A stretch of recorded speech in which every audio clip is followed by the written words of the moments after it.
এই মদের বিরুদ্ধে লড়াই করে মদ মুক্ত পৃথিবী করেছে আমার রাসূল। আজ উম্মতে মুহাম্মাদী হিসাবে আমাদেরকেও মদ মুক্ত সমাজ গড়ার দরকার আছে না নাই? জোরে বলুন, আছে না নাই? এটা তো উম্মতের ইমানের দায়িত্ব। মদের বিরুদ্ধে কথা বলো, কিন্তু কথা হচ্ছে মদের বিরুদ্ধে শুধু উলামারা ওয়াজ করলে কি মদ বন্ধ হয়ে যাবে? উলামারা ওয়াজ করে বাবারা মদ বন্ধ করো, মদ বন্ধ করো, আর সরকার মদ বিক্রি করবে। শুনছেন? তাহলে একদিকে যেমন আমরা ওয়াজ করব উলামারা, আমাদেরই দায়িত্ব আমাদের সমাজ থেকে ভালো ভালো ছেলেকে প্রতিষ্ঠিত করে তাদেরকে রাজ ক্ষমতার আগিনায় নিয়ে গিয়ে তাদের দ্বারা পার্লামেন্টে পাঠিয়ে বিল পাস করিয়ে মদ বন্ধ সমাজে করা দরকার আছে না নাই? এর নাম তো ইসলাম। আমার নবী মদিনার পার্লামেন্ট তৈরি করে সেখান থেকে বিল পাস করেছে নবী, শরাব বন্ধ, চলবে না। কেন? শরাব মানুষের মনুষ্যত্বকে হারিয়ে দেয়। শরাবের জন্যই অ্যাক্সিডেন্ট হচ্ছে, শরাবের জন্যই খুন হচ্ছে, শরাবের জন্যই সংসারগুলো ডিভোর্স হচ্ছে, শরাবের জন্যই সমাজ বিরোধী কাজ হচ্ছে। এই সমাজকে মুক্ত, শরাব থেকে সমাজকে মুক্ত করার নাম হলো ইসলাম। জোরে বলুন সুবহানাল্লাহ। এবার এই চেষ্টা আমি করছি, আপনাদেরও করা দরকার আছে না? যদি এই চেষ্টা করেন, মনে রাখবেন খায়রুল উম্মাহর পরিচয় দিচ্ছেন। আপনি যে শ্রেষ্ঠ উম্মত তার পরিচয় দিলেন। 100টা কাজ আছে, আপনি চেষ্টা করছেন, একটাও হয়নি। আপনার চেষ্টাতে একটাও হয়নি, ওটা আপনার জানার বিষয় না। আপনার বিষয় হলো চেষ্টা করা। ফাইসাল্লাহ আল্লাহর পক্ষ থেকে হয়। আপনি চেষ্টা করেছেন, ভালো নিয়ত করেছেন, এই নিয়তের জন্যই আল্লাহ আপনাকে নেকি দেয়। জোরে বলুন সুবহানাল্লাহ। এখানে উলামা ভাইয়েরা বসে রয়েছে, জিজ্ঞেস করুন। ভালো নিয়ত করার সাথে সাথে আল্লাহ আপনাকে নেকি দেয়। কিন্তু আজ দুঃখের বিষয়, আজ বড় কষ্টের বিষয়, আমরা মা বোন বাপ ভাই মুসলিম সমাজ, আমরা কোনো জায়গায় ফ্রিতে কিছু পেলে সেখানে হাত পেতে দিই। আমরা একবারও ভাবি না এটা মদ বিক্রির পয়সা নয় তো? যে রাসূল আমাদেরকে শিখালো মদকে বন্ধ করো, বন্ধ করা ছেড়ে দিয়ে সেই মদের পক্ষে আমরা লড়াই করছি না করিনি? কত দুঃখের বিষয়। এগুলো আমাদেরকে বুঝতে হবে। মদ বন্ধ হলে সমাজ পরিবর্তন হবে। দ্বিতীয় নম্বর কথা, ইসলাম 1 মাস রোজা ফরজ করেছে তো নাকি? আমরা যারা রোজা রাখি আমাদের লাভ আছে, যারা রোজা রাখেনে তাদের লাভ আছে। আর কেউ যদি রোজা না রাখে, আমরা যদি রাখি, আমাদের কোনো ক্ষতি আছে?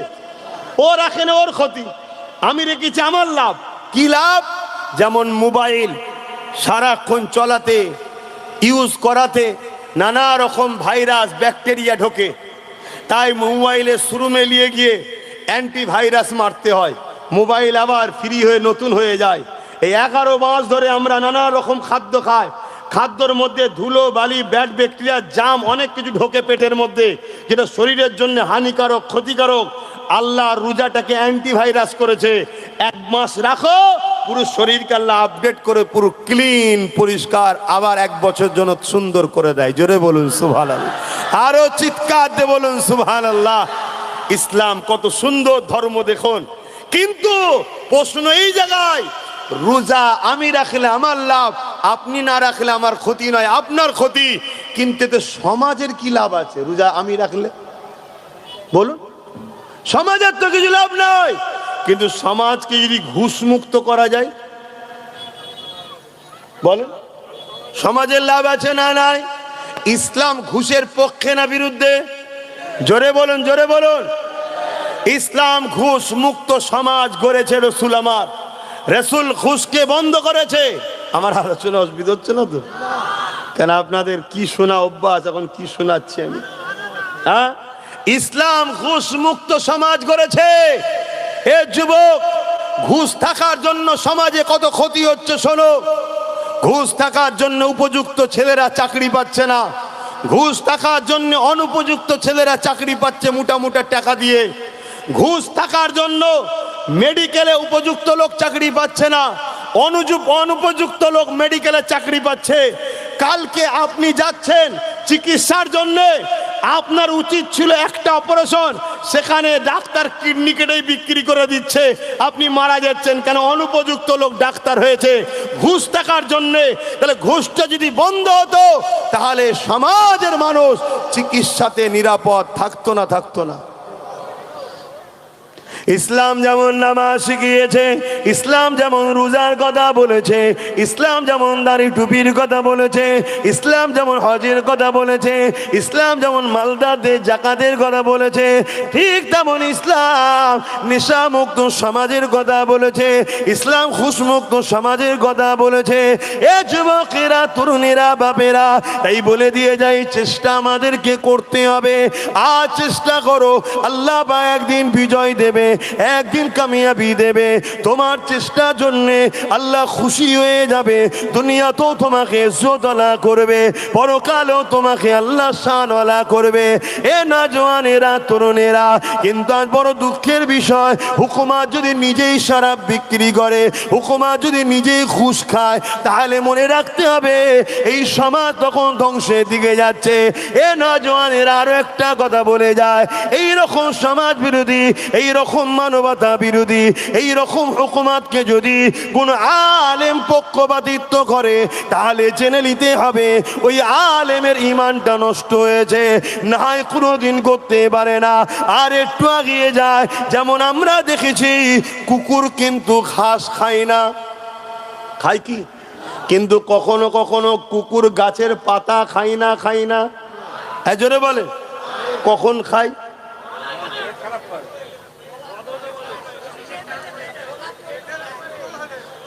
অনেকে বলছে ঘুষ হারাম, বেশি খেয়ে ফেললে।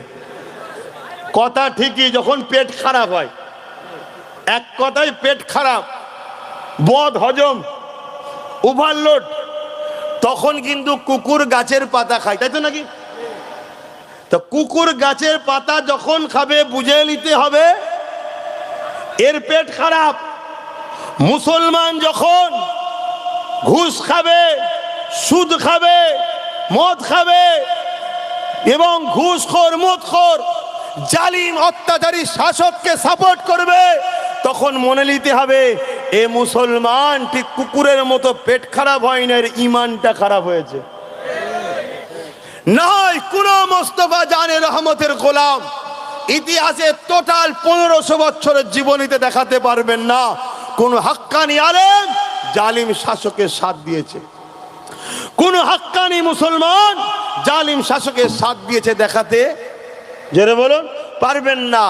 হ্যাঁ, যদিও কেউ ভুল করে ফেলে, তার কানে যখনই উলামারা আওয়াজ তুলেছে, বাবারা অন্যায়ের সাথ দিলে ইসলাম থেকে বেরিয়ে যেতে হয়, শুনছেন?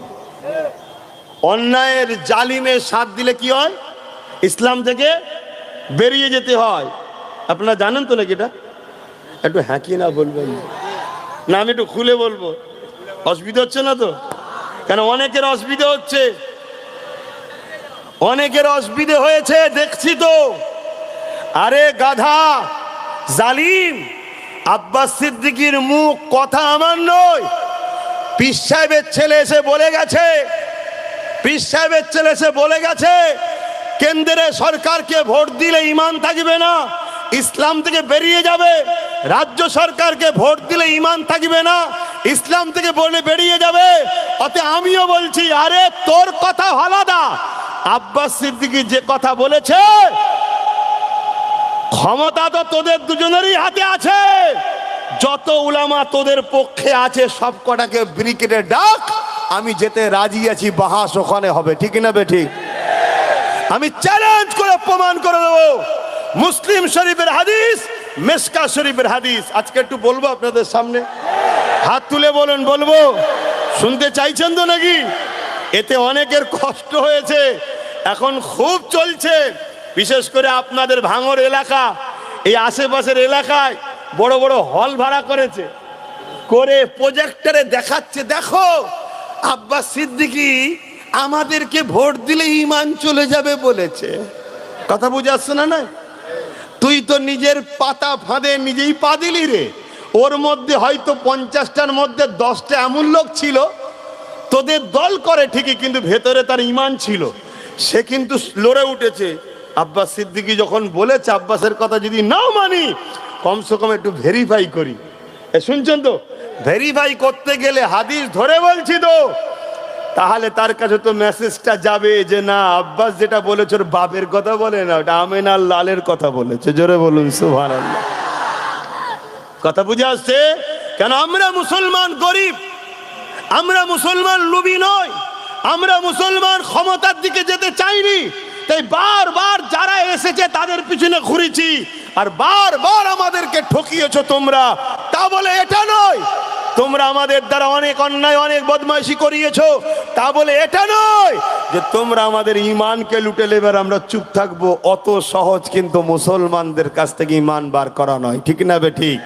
হ্যাঁ, তো শোনো মন দিয়ে, আল্লাহ নবীর মুসলিম শরীফের হাদিস। এই আলো ফালো সরা, ডিস্টার্ব করিনি বাবা। এই দুপুরের সময় সব ঘুমানো লোক, একটু মাঠ থেকে খেটে এসে খেয়ে দে। কি ঘুমান তো না কোনোদিন? তাহলে এদেরকে ধরে বসিয়ে রাখা চারটিখানি ব্যাপার না, আমি ভেতরে ভেতরে আল্লাহ আল্লাহ করতে হয়। আরে কাউকে পয়সা দিয়ে আনা নয়, কাউকে ভয় দেখিয়ে আনা নয়। এ না গেলে তোর ঘর ভেঙে দেবো, না গেলে তোর কাজটা আটকে দেবো, এক কিস্তি ঢুকেছে বাকিটা ঢুকবে না, কি এরকম করে আনা নাকি? না, তাহলে এর পরেও বাপ ডিস্টার্ব করিসনি। এটা আল্লাহর খাস দয়া, যেগুলো আল্লাহর নবীর গোলাম এলে গুলো আসে, এটা আল্লাহর খাস দয়া। আর এজন্য নবীর দুশ্মনদের বুক ফেটে যায়, অনেকের কষ্ট হয়। কথা বুঝে আসছে? নানা রকম কথা বলে, আমার আজকে কাটিং করে, এডিট করে, এআই করে, যাতে করে আপনারা আমাকে খারাপ ভাবেন, আর তারা আপনাদের ঘরে ইসলাম থেকে বার করতে চায়। তারও নমুনা দিয়ে যাব। শুনছেন? আল্লাহ নবী বললেন, যতক্ষণ উম্মত তোমার অন্তরে ঈমান থাকবে ততক্ষণ পৃথিবীর কোনো শক্তি উম্মতকে মিটাতে পারবে না। জোরে বলুন সুবহানাল্লাহ। তাই এই উম্মতের অন্তর থেকে ঈমানকে মিটাবার হাজারো ষড়যন্ত্র চলছে। তাই বলে দিয়ে যায়, অ্যাকচুয়ালি কথা হলো এটাই। আল্লাহ রসুল বললেন, মুসলিম শরীফের হাদিস, অন্যায় দেখলে হাত দিয়ে রোখো। অন্যায় দেখলে বলেন, একটু আওয়াজ দেন, হাত দিয়ে রোখো। যদি হাত দিয়ে রুখতে না পারো, মুখ দিয়ে প্রতিবাদ করো। যদি মুখ দিয়ে প্রতিবাদ করতে না পারো, অন্তর থেকে ঘৃণা করে দূরে সরে যাও। এই অন্তর থেকে ঘৃণা করে দূরে সরে যাও বলেই রসুল বলছেন, অন্তর থেকে ঘৃণা করে দূরে সরে যাওয়া, এই নমুনাটা হলো খুবই দুর্বল ঈমান। কিন্তু ঈমান আছে, ঈমান আছে কিন্তু দুর্বল। কেন আমাদের সমাজে সবার ক্ষমতা নেই হাত দিয়ে রুকা, সবার ক্ষমতা নেই মুখ দিয়ে প্রতিবাদ করা। কমসে কম রসুল বলছে এই নমুনাটা যেন থাকে। জালিম অন্যায় দেখলে অন্তর থেকে ঘৃণা করে দূরে সরে যাও। যদি এর মধ্যে কোনোটা না থাকে, তাহলে তার মধ্যে ঈমান, জোরে বলুন, নাই। এটা গেল মুসলিম শরীফের হাদিস। মেশকাত শরীফের হাদিস শুনছেন? মেশকাত শরীফের হাদিস, আল্লাহ নবী বলছেন, কেউ জালিম, মন দিয়ে শুনবেন, উত্তর নেবো কিন্তু, কেউ জালিম জানার পরও যদি তার সাথ কেউ দেয় তাকে শক্তিশালী করার জন্য, আল্লাহ রসুল বলছে সে ইসলাম থেকে ওই মুসলমান বেরিয়ে যায়। শুনছেন আমার কথা? বুঝতে পেরেছেন কি? কেউ জালিম, উদাহরণস্বরূপ আমি জানতে চাইছি, আমার দেশের প্রধানমন্ত্রী জুলুম করছে না করে না? আওয়াজ দিয়ে বলুন, জালিম হ্যাঁ কি না? কারা কারা জালিম মানেন একটু হাত তুলে দেখাবেন। এ হাত সত্য তো না আমার সামনে খুশি? হ্যাঁ, হাত নাবান। তাহলে আপনারা নিজেরাই সাক্ষী দিচ্ছেন কেন্দ্র সরকার জালিম। তো জালিম জানার পরও রসুল বলছেন, কেউ যদি তাকে এই নিয়েতে সাপোর্ট করে যাতে সে শক্তিশালী হয়, আল্লাহ রসুল বলছে সে ইসলাম থেকে বেরিয়ে যাবে। তাহলে কোন মুসলমান কেন্দ্র সরকারকে ভোট দিতে পারবেন? যদি দেন রাসূলুল্লাহর কথা অনুযায়ী ইসলাম থেকে, জোরে বলুন, বেরিয়ে যাবে। তাহলে আমি জানতে চাইছি, একদম দিল থেকে বলবেন, ঘাবড়াবার কিছু নেই, আল্লাহ ছাড়া কাউকে ভয় করবেন না। আমার রাজ্য সরকার জালিম হ্যাঁ কি না? কারা মানেন হাত তুলে দেখান। একমত তো? আমিও জানি ও বিরাট বড় জালিম। সব থেকে বড় জালিম হলো বিশ্বাসঘাতক, চিটিংবাজ, আমাদেরকে বলেছিল আন্দোলন করতে হবে না, আমি থাকতে ওয়াকফ যেতে দেবো না, কিন্তু গাদ্দার বিজেপির সঙ্গে সেটিং হয়ে বললো এক হয়ে গেছে। করেছে না করে না? আপনারা শুনেছেন তো নাকি? তাহলে এটা একটা জুলুম না জুলুম নয়? আমার মসজিদের মতো সম্পদ, কবরস্থানের মতো সম্পদ, ঈদগার মতো সম্পদ, খানকার মতো সম্পদ আজকে কেন্দ্র সরকার লুটছে, আর এও তার সাথে এক হয়ে ওয়াকফকে আইনকে মেনে নিয়েছে, ঠিক তো নাকি? তারপরে তামান্না মতো ছোট বোনকে বোম মেরে মেরে ফেললো, তারপরে ওবিসি মুসলমানদের চাকরি ফাকরি শেষ করে দিল, তারপরে বলেছে কোরআন শেষ হয়ে যাবে, আমার উন্নতি শেষ হবে না। এই কথাটা জালিম না জালিম নয়? তারপরে আরো কথা বলছি শোনেন, আপনাদের ঘরে প্রসাদ খাইয়ে কাফের বানাতে চেয়েছে না চাইনে? রেশনের মাধ্যমে প্রসাদ খাইয়েছে না খাইনি? কেন নবী বলেছে ঈমান থাকলে হারাতে আমাদেরকে কেউ পারবে না। তা এ বেঈমান আমাদেরকে প্রসাদ খাইয়ে বেঈমান বানাতে চেয়েছে, যাতে করে এরা যখন আমাদেরকে মারবে আমরা জিততে না পারি।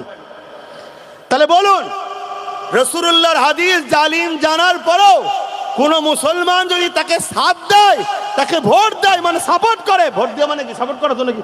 এজন্য বলেন রাসূলুল্লাহর হাদিস অনুযায়ী সেই ইসলামে থেকে বেরিয়ে যায়। তাহলে আজকে বলুন, রাজ্য সরকারকে জালিম জানার পরেও এই জালিমকে কোন মুসলমান যদি ভোট দেয়, সেই ইসলাম থেকে বেরোবে না বেরোবে না?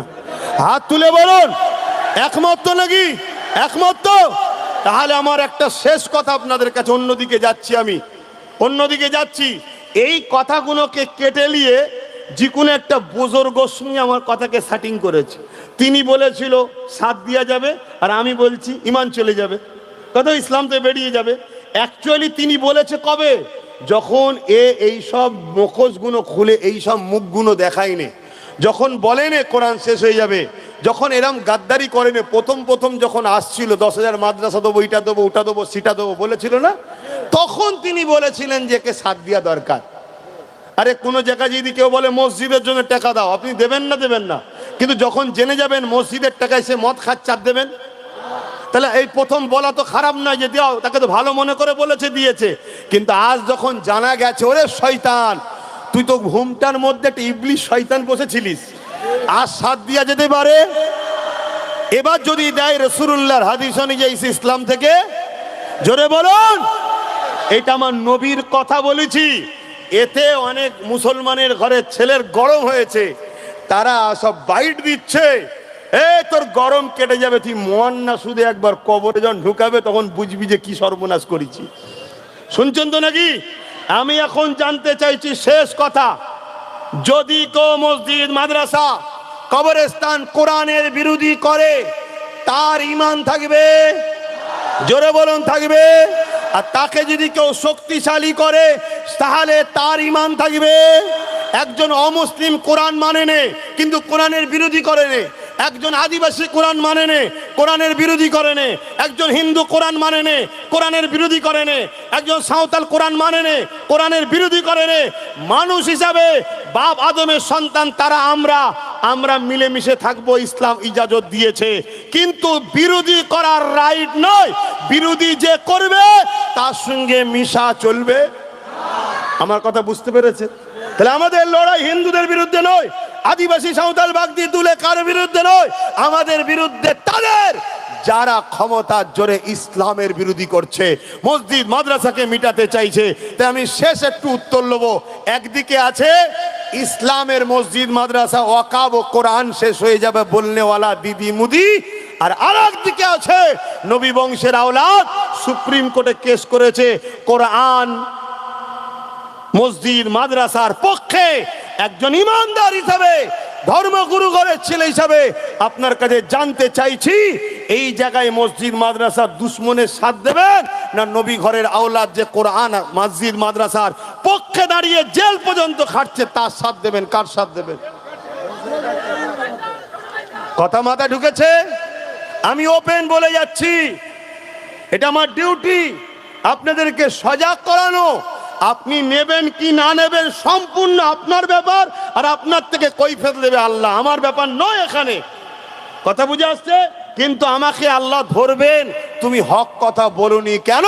তাহলে একদিকে ইসলাম বিদ্বেষী জালিম রয়েছে, আর একদিকে নবী বংশের আওলাদ ওপেন বলে যাচ্ছি, নওশাদ সিদ্দিকী রয়েছে, আপনারা কার সাথে আছেন? কার সাথে আছেন জানতে চাইছি। এটা ইমানি দায়িত্ব আছে না নাই? এবারে আপনাকে বলবে যে সব ঠিক আছে, জলসায় এসে এসব কথা বলবে কেন? বলতে পারে না? পারে না? যারা বলবে তাদের উদ্দেশ্য করে আমার মেসেজ, ওই দিন জলসায় এসে বসা বন্ধ হয়ে যাবে যেদিন আমার ধর্মীয় পবিত্র ইফতারকে পার্টির নামে রাজনীতি করা বন্ধ হবে।